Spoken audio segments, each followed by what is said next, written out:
Doors closing. Addison is next.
What is going on, ladies and gentlemen, to the boys in blue? We are back and better than ever. Missed last week because we had so many things going on in life, but it was a perfect opportunity because I felt like I was just repeating myself about how many times I want Kyle Schwarber in a Chicago Cubs uniform, even to the point where I started doing dailies where I start praying to the man. If you follow me on the Shy Caters on social media, and we're not going to be talking to Kyle Schwarber today because he wants to discuss conversations with the Pittsburgh Pirates after I've been on my knees begging for this man. So we brought in somebody better. But first, Miles, how you feeling, baby? How you doing?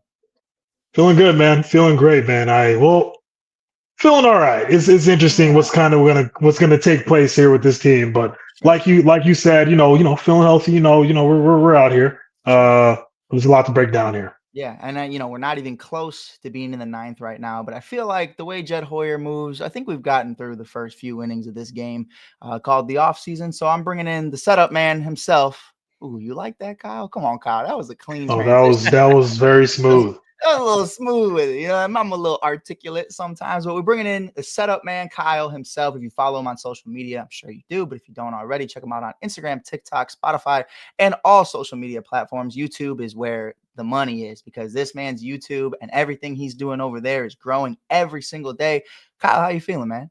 It's good to be here. So, I mean, if Jed's through the first few innings, is it time for the setup man, or are we like in a swing man at that Look, point? I think we're in the setup, brother. I don't All right. think there's much going on. I could be wrong, and I hope I am. And that's just one of those things we're just gonna have to wait and see because I think a lot of us, especially Cubs fans included, didn't really expect the Kyle Tucker thing to happen at the beginning of last offseason. I think we were just trying to see what was going on with Cody Bellinger and what the moves were going to be. So we do know that trades can be made that benefit this organization. We know it's possible. But really just breaking down this offseason, man, there's a lot of conversations going around. We saw the Orioles. The Orioles made a ballsy move last night, and I'm very proud of them for making that. Might bite them, but you bring in the thumpers, you bring in the guys who are going to be able to pop. Taylor Ward is headed to Baltimore, and it's going to be a lot of fun. So that's going to raise the prices of a Kyle Schwarber. I think is going to be very interesting. But Kyle, man, before anything, how have you been so far, man? How's the offseason treating you? We had postseason baseball on the pod lately. It was a blessing to be able to see you finally talking postseason Cubs on air. How was that? Yeah, it was fun. It was a fun season. Been doing the show since really that was only the second season. It feels like I've been doing it a lot longer. But I always like the off season because it's when I get the chance to really have like fun conversations with other people in the media, other players. So even though the season was fun, 92 wins, going to the playoffs, got to do our first year with my co-hosts Ty and Alex, which was a lot of fun seeing them find their groove. But I like this part of the season because I get, I had Boog on last week. I had Bruce on yesterday. If you haven't seen that one yet, that was a fun conversation about the CBA. Gonna have, it looks like Cole Wright next week. So, this is just kind of where I have fun with conversing with the experts or the players. Yeah, 100%. Now, a bittersweet I would call it. Qualifying offer was accepted yesterday by Shota Imanaga, rejoining the Chicago Cubs, and there's a lot of conversations to why that qualifying offer was accepted, and the CBA is a part of that as well. Potentially going back to pitch in Japan if there is a lockout. We'll talk all about that in a couple minutes. But Shota Imanaga returning to the Cubs for 2026, $22.2 million, if I'm not mistaken. That 0.2, very important. I wish I had that 0.2, so I'm not going to discredit it. But Miles, I want to start with you, man. Shota returning. What does this do for the Dylan Cease, Michael King conversation? And do you think we can get one of those to pair up with Shota, or is this it for the starters? I mean, ideally, I would love to see them, maybe add one of those guys that you just mentioned. I mean, Jed did say that pitching was an emphasis this offseason. So fingers crossed that they're not done. I don't think that it'd be logical for them to stop at Shota, even though I do believe Shota is going to have a bounce back year next year. I have all the confidence in the world in Mike. But I mean, ideally, I would love to see us add, at least one of those guys for sure. But I can't say I'm the most confident, just due to history with this current Cubs front office. Sure. Kyle, one, are you happy Shota's back? Two, what does his role look like? And that third one is the same one I posed to Miles. Is it realistic to still be in those Dylan Cease, I guess you could say, conversations? Yeah. We talked about this at length, myself and Alex, yesterday on our podcast. There's just so many different ways that I feel like this could go. The short answer is I am very confident that they get another starter. At what level, right? Is it going to be another Matthew Boyd that they have to do as a reclamation project, i.e. Walker Buehler? Is it going to be a Max Scherzer at the end of his career? Is it going to be a Dylan Cease or a Michael King? I think Michael King is very attainable. He didn't have a healthy season, and he's got swing and miss stuff. He's a little bit older, so why wouldn't he be open to a 2 or 3 year type of Jameson Tyone deal, which is what everyone keeps talking about? 3 or 4 year deal, I guess, would be in the neighborhood of that. But they have to. Like, if they don't get another starter, then what are we doing? Because all reports right now kind of also lean towards, well, what are they really going to do to add another bat to replace Kyle Tucker? Bruce Levine said it to me yesterday. He's also said it on The Score. He said it on a lot of different platforms that he thinks that the Cubs are pretty comfortable with the whole Moises Ballesteros and Owen Casey tandem. And I'm not really sure I like that either. Yeah.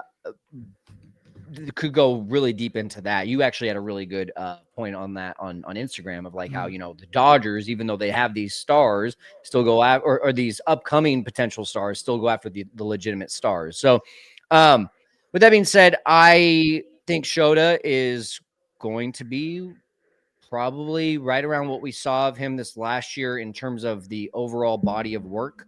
Mid-3 ERA, wherever that puts him in the rotation, number 3 starter, basically. I do think, though, that he will be, if you are on a seesaw of 24 versus 25, I think he will be more like the 24 version because, let's be honest, I mean, 80% of his time with the Cubs, he was basically the 2024 version, whether it's swing and miss stuff or just end of the day results that you're looking at. And then he just had that like really rough 6 or 7 stretch towards the end. And that's why we all have that sour taste in our mouth. Had Kyle Tucker started off the way that he ended with the Cubs and then ended the way that he started with the Cubs, right? We would have a very different conversation. We'd have a lot different conversation right now. Yeah. And so, so for that, I do think that there's a lot of really good ball left in Shota. He's the pitching philosopher. He's going to figure it out. He's already putting in the work. There's already footage of him at a facility putting in the work. Yeah. I don't know if I answered all your questions. I think I might have missed one of them in there. think that was it. I think that was it for the most part. But I love that part where you say the full body of work, because you ever see that I don't know if it's a meme, but it's more of a picture of like the horse, and there's three parts of the horse, and you see as it grows, and it always says like if it's like a trilogy in a movie, like they have Into the Spider-Verse, and it's like the first one's a masterpiece, the second one's a masterpiece, but we're waiting on the third. I think that's really how you kind of break down a baseball season, because I feel like there's so many different phases, so many different parts that go into it, and especially for an offensive hitter, you're looking at a Kyle Tucker. I mean, you're looking at a blank check after we beat the Dodgers in Wrigley. That's how I was preaching it. I was like, Oh my have goodness. whatever you want, you got it, brother. And then, middle of the year, I'll say, okay, I'm not not too high, not too low, little injuries, little nagging stuff here and there. So I'm not gonna just like run down the block and scream that we have to get rid of this guy. And then the end of the year, I think we all felt how we felt. But you never know, because the next year Kyle Tucker can win an MVP or have another silver slugger to add to his collection. You really just never know with the game of baseball, man. And I think everybody's been making amazing points on what this organization is moving forward to really just break down the youth movement, because we know better than anybody that coming around for a Shohei Ohtani or a Juan Soto just might not be in the cards for this organization quite yet. Why? I couldn't explain it to you, and I couldn't tell you why. But apparently, we're not interested in winners. But it just we get winners. Let me rephrase. We'll clip that. But I want I want to start this next conversation because I think it's a really interesting. The fair and foul segment that we did last year, it really was interesting because we were wrong in certain aspects, and I think for me, really breaking down the 2026 season could be even more interesting. So I want to start with Kyle, and then we'll move to Miles. Kyle, fair or foul? Owen Casey is your opening day right fielder. Do I have to say only fair or foul, or can I go into an explanation? You can 100% elaborate on it as well. I think overall I lean towards foul. Mhm. I am in a inner battle because I think if you were to say an opening day right fielder, I would say I'd rather have Seiya in right field, and then your DH is some sort of like combo of Owen Casey and Moises Ballesteros. Mhm. I dig it. I, at the same time, am like, if it is Owen Casey in right field and you're just dedicated to Seiya as your DH, then you sure as hell better have traded Moises Ballesteros for Joe Ryan. And then I don't really care who's out there because we got the ace that we needed. But this lineup doesn't do it for me right now. When you look at the actual 1 through 9 right now, it gives me 2023 and 2024 vibes. There is no big bopper. And I think it would be foolish to think that Moises Ballesteros and Owen Casey are going to replace the fear that other pitchers had when facing Kyle Tucker. That's my thought. No, yeah, I'm with you. And we were just talking about this in a group chat we had with our guys, Gabe Wilkins and Saul Rodriguez. And we were kind of breaking down really who you trust in this lineup consistently. And I said, it's Michael Busch, Nico Horner, and Pete Crow Armstrong in the first half of the year. And that's, can you really bank on that going into 2026, like from a consistent level of offensive production? You can argue Seiya. Seiya, I think, had a really great 2025, but can he replicate that and stay healthy in 2026? I do think like there are a lot of questions, especially when, and I'll say it openly, it is what it is. It's not Kyle, it's not Miles. This is reflecting on my cues. When the second highest paid Cub of all time is getting pitched to because they are intentionally walking other players just to see Dansby Swanson. Those are conversations that I think we need to start having when we talk about paying guys and really understanding why bringing back a Kyle Tucker is so important, or why going after a Juan Soto or somebody else of that caliber is so important. Because like you said, like a lot of these guys are young, and to expect Owen Casey to just have a 30-30 season is just not realistic, and it's not in the cards. I mean, Moises, incredible. I was there for his game. I saw Anthony Rizzo literally catch the ball and drop it. I was there with my mama, and it was incredible. But I don't expect him to be the next Big Papi and hit 40 home runs next year. You know what I mean? It's just not in the cards. But Miles, for you, fair or foul, Owen Casey is, maybe we'll say not starting in right field. We'll just say starting on opening day? I really hope foul. I really hope it is so foul. It doesn't feel that doesn't feel very competitive to me. Now, do I have faith in his development over the course of 3, 4 years? However, yes, I absolutely do. I'm also a big fan of Ballesteros, but kind of like what Kyle was talking about, this lineup doesn't feel competitive. And I know Jed made a point where it's like, hey, this is if we played a game today, this is a lineup that I see and I love it. And I'm like, respectfully, I disagree.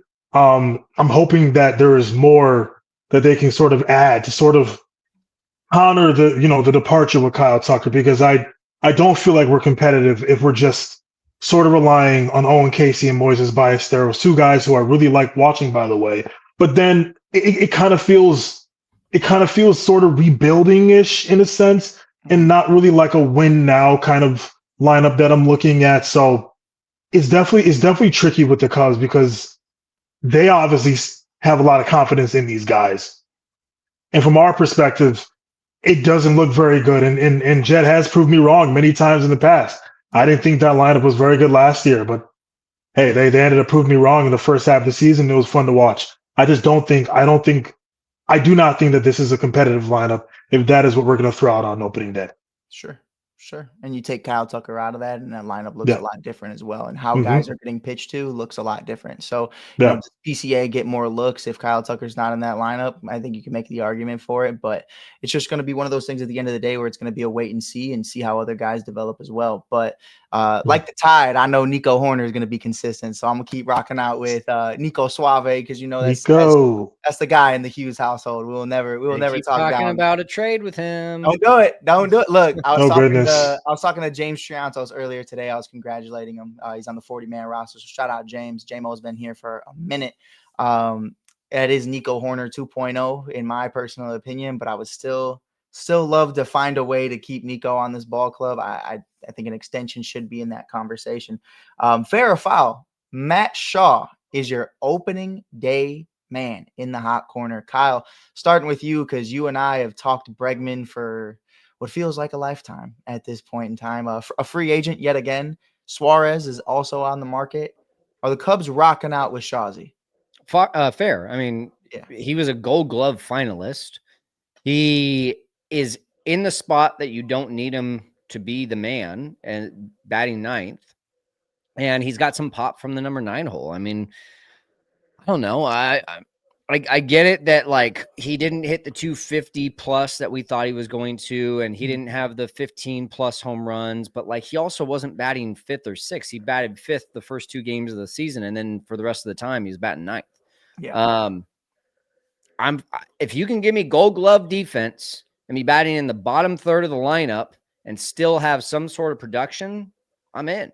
Yeah, I love it. I love it. Miles, the third baseman, the best third baseman in Chicago. Miles Porter. Let me put some respect on that man's name. Chicago Elite's own. What do you think? Fair or foul? Shazi's in the hot corner on opening day. Well, first of all, thank you for saying that. Of course. Yeah, I'm okay with it. I'm okay with it. If that bat improves a little bit as well, I'm okay with it. But I'm a big fan of Matt Shaw's defense. I think he is still sort of underrated as a third baseman in a sense. Well, so I'm okay with it. But I would love to see that bat develop just a little bit more. But then again, he hasn't played a full season without the ups and downs. I'm curious to see a full season of Matt Shaw, but I also wouldn't close the door to someone else, who might be curious as to being on this roster, Alex Bregman. Even though that's not very realistic with this ball club, but I'm going to keep my hopes alive. I love it. I love it. And I was talking to a former Chicago Cubs third baseman last night, and Christopher Morel. We had a really quick conversation. Keep your head up, Chris. I would love if somehow, some way, Christopher Morel was back in a Chicago Cubs uniform. Jed, look, all I'm saying is, you got what you wanted from him in that trade. It turned into Kyle Tucker later down the line. You get him back for free. You get him back for nothing. All you got to do is give him a nice little rotational deal. Nothing crazy. Sit on the bench. Be there for morale. The energy is high. The vibes are there when Christopher Morel is on the field. So I would still love him back in this ball club just to kind of be a platoon guy. I don't know. Kyle, is that wishful thinking on my end, or should I just leave it? Should I just cut it? I mean, Jed likes picking up the reclamation projects. So yeah. Why not? he's loved in Chicago, even though he had a rough exit in terms of, not producing. He was also given a lot of pressure, and with this team, he wouldn't have as much pressure. So Yeah. go for it. Why not? Right? Kyle, I know that wasn't on the list of questions, but it was one of those things. Christopher Morel is also a name in the Hughes house. We will never let go. But for me, man, this next one comes near dear to my heart because I've watched this kid for the last 5 years, even prior to being a Chicago Cub. College baseball is everything for me. Really just getting those stories out, understanding who these guys are, how they go about it. I call him Kerry Wood Jr. because the way this kid hops on the mound every 5 days. I mean, the guy is a stone cold killer. Cade Horton is your opening day starter. Kyle, fair or foul? I'd say fair. I just don't think it's going to happen. I think it's going to be Matthew Boyd. As long as he's healthy, that's to me, Craig and the organization want the veteran, the experience out there on day one. But yeah, I mean, I was just so sad that we didn't get to see Cade in the playoffs. That really, and all because of what, a cough? Like, yeah. Well, Miles and I were at the game. He's pitching, he's dealing against the New York Mets, and out of nowhere, he just leaves, and we were like, quad strain, maybe a little elbow tightness, something. And for it to turn into a fractured rib that we still don't know how that happened, I think there's more to there that I would love to be a fly on that wall in the training room to kind of really break down what happened there. But no, man, I dig it. It reminds me so much of when Hendricks was an opening day starter later down the line. And it's kind of like there are other options out there. There's a Justin Steele. There's a couple ways they could have went about it. But it's also a respect thing. Like Matthew Boyd did put in the work. He was an all-star for the Chicago Cubs in 2024, and rightfully so. Should be the opening day starter on day one. But I could also make the argument, you look at the Pittsburgh Pirates, and they know when their guy is their guy and Paul Skeens. And I am putting Cade Horton in those Paul Skeens conversations because he's just that good. Snubbed of a rookie of the year. I mean, we that's completely fine because we have bigger fish to fry. We're coming for the Cy Young in 2027, 2028. I'm not going to throw him in there right now. It's too much pressure. We just keep doing your thing, Cade. We know how it's coming. Next one, throwing it over to Miles because he has a few questions he wants to ask Kyle. Yeah, so Kyle, very simple, right? We're in the early innings of the offseason right now. Who knows what this Cubs ball club is going to look like come February, March? Who's on your Christmas list for free agents currently? Oh man, I almost had that list up. I was literally looking at it yesterday. Let me bring it back up because I don't want to miss anyone. My number one is obviously this in my guy. I don't think the Cubs are going to do it. Bruce told me that he wouldn't be surprised, and he also said this on the Cubs Daily podcast that he wouldn't be surprised if the Cubs invested in him, which is a weird way to phrase that because I would definitely be surprised to see the Cubs invest. It's going to cost probably over 150 for this guy, maybe even closer to 200, and the Cubs' biggest contract ever was 184. So, but that's number one. I'd say number two is, you guys already alluded to it, it's the Cease or King conversation. I mean, Ranger Suarez would be pretty sweet. Framber Valdez, I wouldn't mind that. I really want Devin Williams. I just think that he wasn't comfortable in New York, and I just think it makes way too much sense for him to be reunited with Craig and all the things that Zombro and Hodvie can do. I just see that going extremely well. Who was number one for you, Kyle? I never caught a name. I said Imai. Oh, okay. I'm so sorry. I just missed it. I think you said it so quick. I was like, what did he say? I can't even pronounce his first name. Something. I don't have it in front of me. What I always say, if I'm not mistaken. I always say we'll get there when we get there. If he's on the Cubs, we'll figure it out. But I mean, number one really would be Kyle Schwarber, if I'm being honest. But I just don't. I know you want it to happen. I just don't see it happening. I don't think it's gonna happen. I wish. I honestly, I feel a certain type of way about that. I feel like whether people believe it or they don't, and I don't know Kyle personally. I've worked with his foundation. I've worked with a lot of people in his camp, and they are nothing but amazing people. I don't feel like they hold grudges, but myself personally, If you told me I wasn't worth $10 million, I would remember that when you offered me 150. And that's just how I would feel about the whole situation. I also think, he's been there, he's done that. The 2016 team is gone, coming back with a whole new group. Is it the same vibe? Is it the same energy? Also hitting at Wrigley, how hard has that been in the last couple of seasons? I don't think that's a factor for Kyle Schwarber, who hits 120 mile an hour moonshots. I mean, into the right field. Yeah. He'll be fine. He'll be fine. Sure. Now, me personally, I would, if it's not Chicago, I would love Kyle in the Bronx, because I think you're looking at a legitimate 70 home runs right there. You're looking at a legitimate MVP goodness. conversation. I mean, it would be crazy. Miles, how about you, man? Who's on your Christmas list? Yeah, it's still Kyle Schwarber. I got to be honest with you. It's still Kyle Schwarber. Dude, I don't want it to feel unreal, but it does feel kind of unrealistic. But I just think Schwarber, putting aside the financial aspects and all the different details that go into bringing in that Kyle Schwarber, I think it would be such a lot of teams, a lot of guys in the Phillies have talked about the kind of leader he is and the presence that he has in the clubhouse and the dugout, and how a lot of young guys feed off of that. I would absolutely love that for this ball club. And I love this roster personality wise, right? I just think that it'd be cool to have someone like Kyle Schwarber that is going to kind of lead, like, hey, this is how we're going to get it done. And, can't really accept anything less of that because I've been there multiple times. I think that'd be really cool for this ball club outside of the performance aspect itself. We know he's going to hit home runs. We know he's going to drive in guys. But the leadership aspect and his relationship with the fans, his value is so much, in my opinion, his value is so much more than just the price tag that I know this organization is really fixated on, understandably in certain aspects. But I think that he would do a lot for this team if they don't do anything else. Yeah, no, I love it. And I think a big thing is, do you fit what it means to be a Chicago Cub? I think there's a lot of importance in that, more so off the field than on the field. I mean, you got a guy like PCA, you giving money to a kid with a lemonade stand just to get his hair dyed with the blonde buzz cut and the star, the blue star in the middle. And obviously you have guys like Justin Turner and Dansby Swanson, and of course so many others that have come throughout this organization. And obviously the big ones, you look at the Rhinos or the Anthony Rizzos of the world, the Ernie Banks, Billy Williams, who have done so much for the community.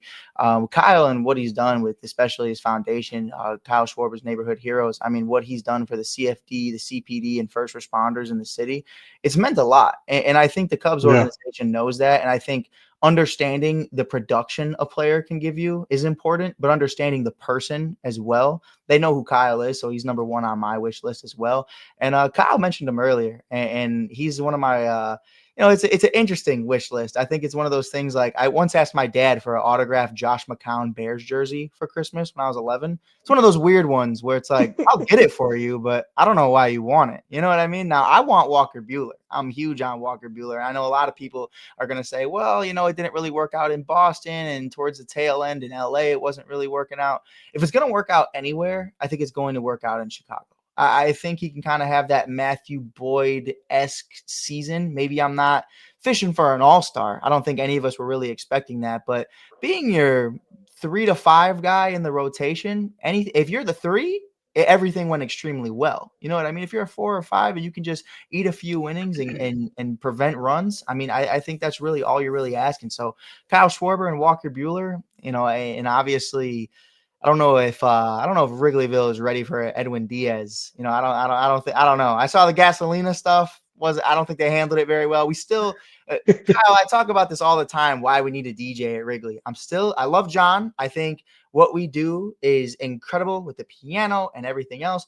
But in order to have a player like that, you need a DJ booth first, because there's so much swag, there's so much aura that comes with that. I think Wrigley isn't Edwin Diaz ready. So I'm going to say, like you said, I like a Devin Williams. I like a project. And I think this organization loves a project, because we've seen the lack of spending money in the bullpen over the last several years. It's just what it is at this point. We're going to find some.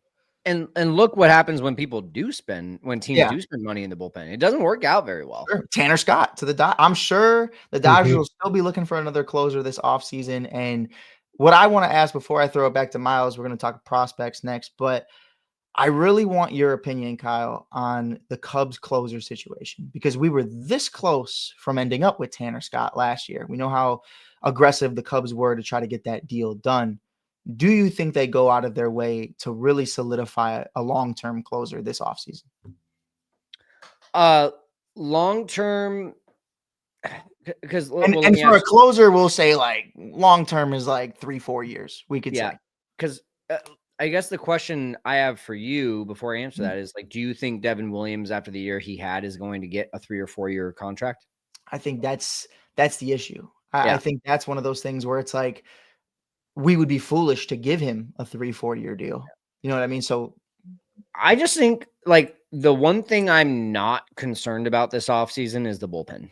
Mhm. Jed, the only time I'm concerned about the bullpen is April because Yeah. Jed always puts together this jigsaw puzzle for Craig and Tommy to figure out how to implement it. And the only rough time that they've had in the last 2 years has been April, because you go in thinking that Nate Pearson's your guy. You go in thinking that Ryan Presley's your guy. You go in thinking that Porter Hodge is your guy. And then you fast forward to the playoffs and not a single one of them are even on the roster. Mhm. And that happens so much in baseball. So to me, like if they go out and get Devin Williams for 1 year, $10 million prove it deal with a player option, cool. That's probably going to like, I think you can pencil him in as like that reclamation project will work. Mhm. Long term, I don't know. I just think that Jed and co are looking at what happened with Tanner Scott, looking at what happened with a lot of other big paid relievers in the last 2 or 3 years. I'm not going to go over a bunch of names, but I mean, I think about that Tampa Bay Rays guy, Stevenson or Robertson, whatever his name was, the kind of funky righty, got like a 3-year, $45 million deal. Have we heard of him at all since that happened? No. No. And so I just think they look at that and they say, well, why do that when really we're already, because of Shota re-signing, we're already going to be constrained to about $40 to $50 million this offseason. Why spend 10 to 15 of that on a bullpen guy when we can go out and get a bunch of these tread athletic guys? I don't know much about the guy that they just got. But I mean, he's pumping 98 from Tread Athletics, and you know that's a Tyler Zombro connection. Brad Keller. Oh yeah, he's good. Yeah, Brad Keller was a Yeah. Tyler Zombro connection. Funny story about that. When I had Tyler on my podcast last year, he got on before we pressed record, and he goes, "So Brad Keller, huh?" And I was like, "Excuse me, what?" And he's like, "We just signed him." I was like, "Well, there's A, I don't know who that is, and B, there's been no press release." He's like, "Oh, sorry, we like literally just got off the phone with him, so I guess you wouldn't know." And then he ends up being the best reliever for the Cubs all year. So, Yeah. you know, but he's got those connections, and so I think they're gonna figure it out the cheapest way possible in the bullpen, and it's gonna work. And then what they didn't do this year is they didn't go get a legitimate closer at the deadline. I think that's the play that needs to be made in season if they don't have one already. I love it. I Yeah. love it because I told Miles this. I was at the San Diego series. Of course, I was at the game they lost. But you know, watching Mason Miller do what he does now. Obviously, if you follow, you know, prospects in minor league baseball, you understand the Cubs weren't going to compete with that offer in order to get a guy like Mason Miller. I mean, the Padres really went out there and gave one of their number one guys who is a top 10 prospect in baseball. So I mean, and I think for me.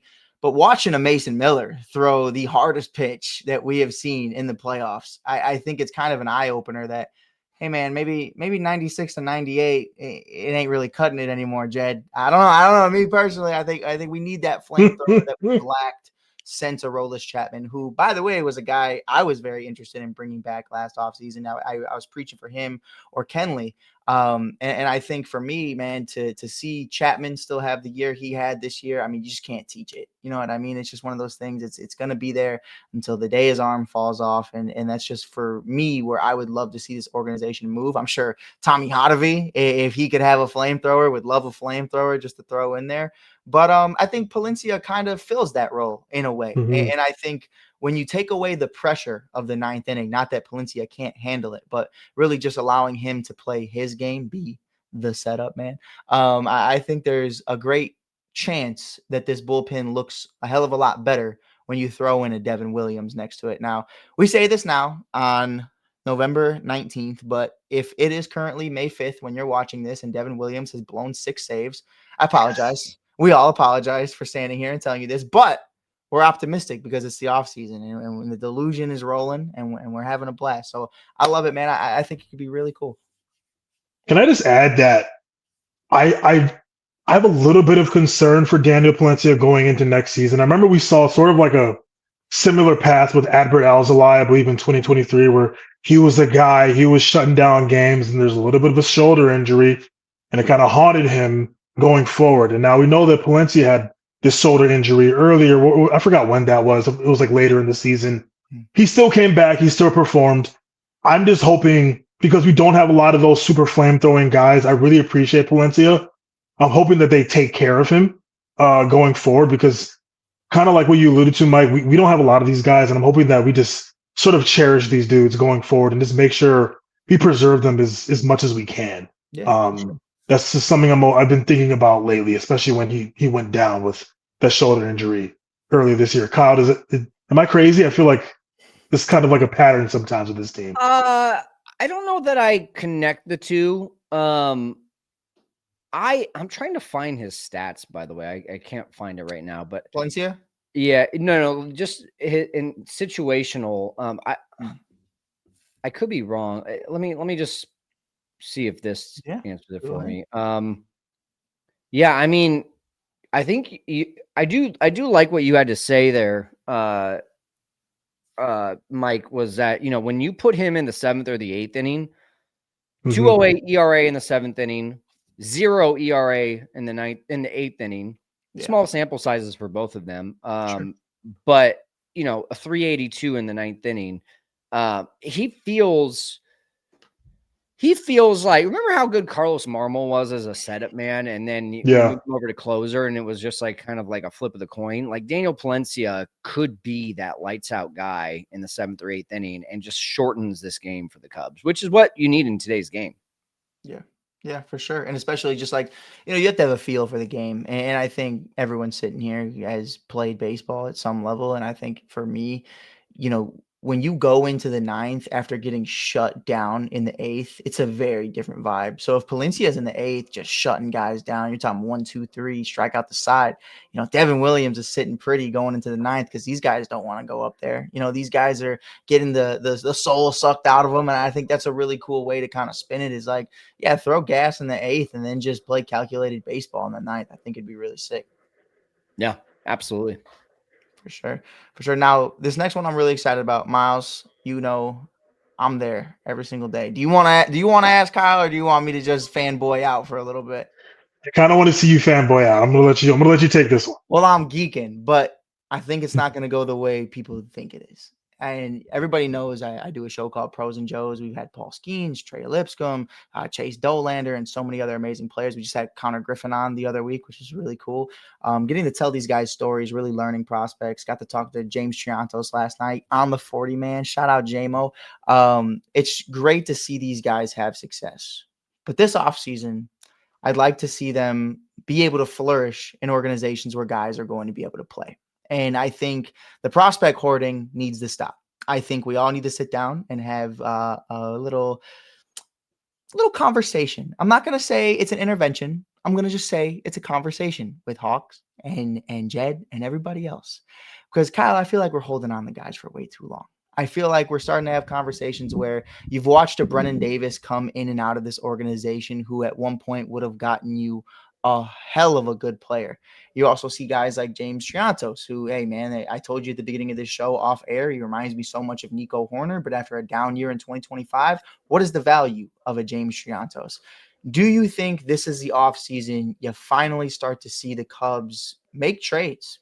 Some of these guys who are blocked right now. I made a video talking about how, yeah, man, Michael Busch was in a hell of a prospect for the Los Angeles Dodgers, but when a Freddie Freeman comes calling, you pick up the phone.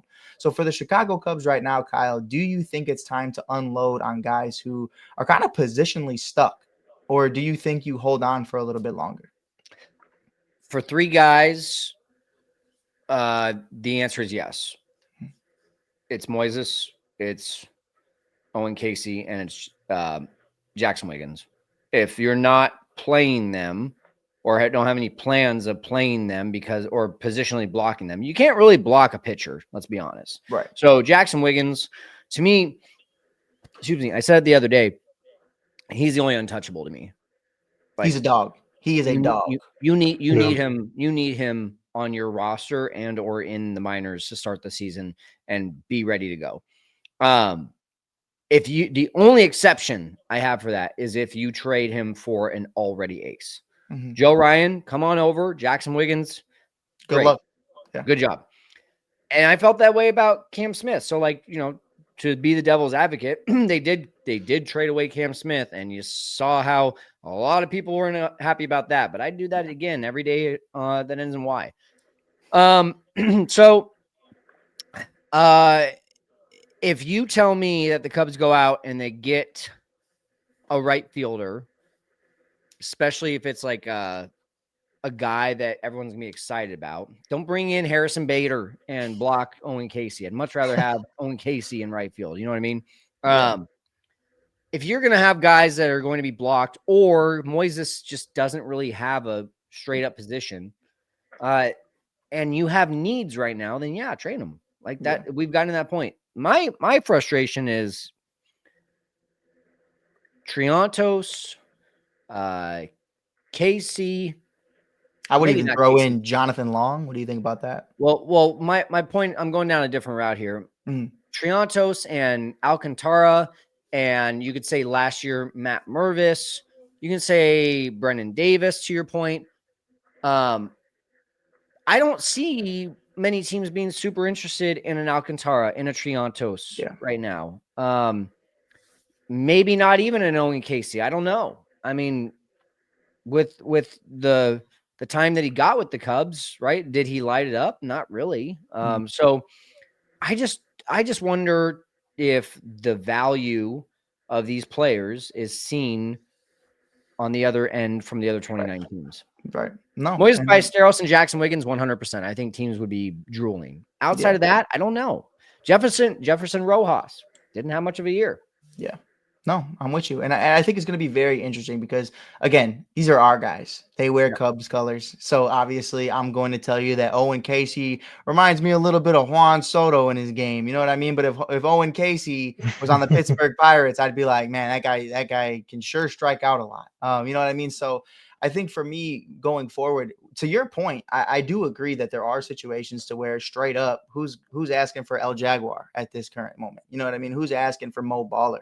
There might be more people asking for Mo Baller, 100%. But my point in that is, if you're going to get that superstar caliber player, make the move. Why are we just trading one of them every now and again? Like, do that haul. Do what we got to do. I mean, you remember Jose Quintana back in 2017. Sure, people can feel how they want to feel about it, but at the time, it made sense to trade Eloy and Dylan. And it just was one of those things. It worked. And let me tell you, I'll take another NLCS any day of the week that ends with Y. It's a Kyle's point. Like you said, like it's a beautiful thing when you are able to bring these guys up, elevate their games, and then give them opportunities to have success elsewhere. So whether that's Owen Casey, Kevin, and Jackson Wiggins, and you get a hell of a player, or you send the entire state of Iowa for Paul Skeens, whatever you got to do. And I'm telling you, you would have to send the entirety of the Iowa Cubs, and it still might not be enough. But I think it's really interesting on the way this can all pan out, but only time will tell. Obviously, a 192 average with a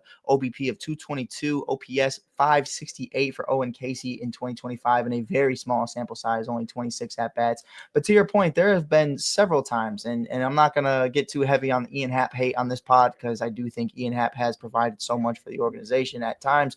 But I will say the Clint Frazier's or the Ian Happs who have blocked guys, and Clint Frazier was a very small sample size, so that was all for jokes. Don't want anybody in the comments telling me that I thought Clint Frazier played an entire season.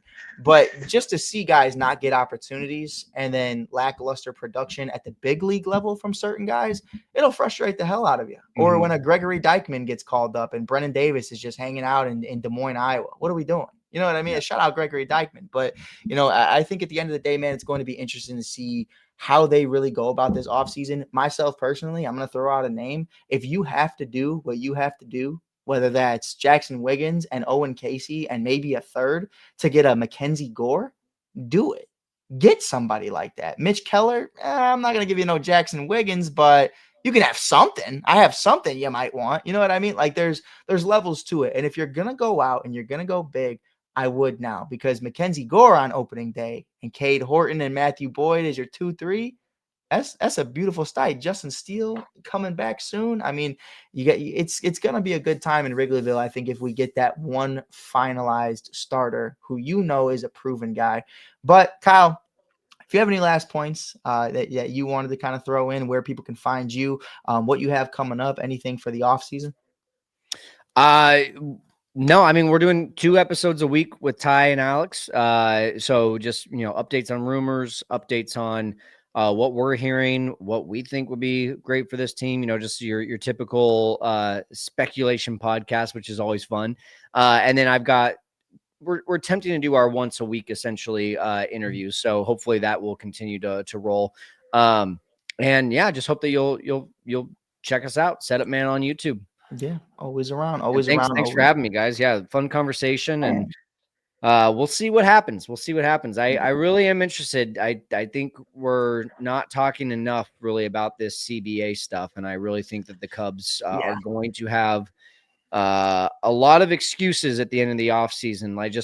I just hope we're not hearing about those excuses. Yeah. No, for sure. And like we're planning on doing a whole pod and a whole probably month dedicated to the CBA that'll be coming up this offseason, probably closer to the new year, because I do feel like once free agency kind of dies down, that's when you start to have those conversations. But let me find out that we actually don't go on a strike and we just didn't spend money just because we didn't want to spend money and we made excuses. So that'll be Miles won't be there for that episode. It'll just be me yelling in my basement as a 25-year-old grown man losing my voice because other grown men make me upset. But we appreciate you guys tuning in. Appreciate you guys being here. Make sure you give us a follow on all social media platforms if you haven't already. Check me out at theshy.kid on TikTok and Instagram. Check out Miles Porter, doing amazing things all the time. Miles, what's your handle? Smilo_Morales. I have to always remember it. I always forget the middle part. But with that being said, man, this is episode 5 of Blue Line Radio. First guest ever. So we want to thank Kyle and the Setup Man for being here. They do amazing things. So definitely check them out if you haven't already. We're going to be interviewing New York Met later on tonight, which is going to be very interesting. It's going to be a lot of fun, man. Until then, peace. Doors closing. Addison is next.